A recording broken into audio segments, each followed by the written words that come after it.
BNP পালিয়ে যাওয়ার দল নয়, জনগণের পাশে থাকার দল। দেশের জনগণকে ছেড়ে আগেও পালিয়ে যায়নি, ভবিষ্যতেও যাবে না, এমনটাই বলেছেন দলটির স্থায়ী কমিটির সদস্য ডাক্তার এজেডএম জাহিদ হোসেন। দুপুরে দিনাজপুরের বিরামপুর মুক্তিযোদ্ধা কমপ্লেক্সে এক মত বিনিময় সভায় অংশ নেন তিনি।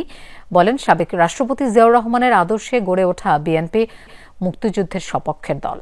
এই দল সবসময়ই জনগণের পাশে ছিল এবং আগামীতেও থাকবে। এ সময় আগামী নির্বাচনে সবাইকে ধানের শীষের পক্ষে থাকার আহ্বানও জানান ডাক্তার জাহিদ। এর আগে উপজেলার বিভিন্ন স্থানে ৩১ দফার লিফলেট বিতরণ করেন তিনি। বিএনপি জনগণের পাশে থাকা দল, জনগণকে রেখে পালিয়ে যাওয়া দলের নাম বাংলাদেশ জাতীয়তাবাদী দল নয়।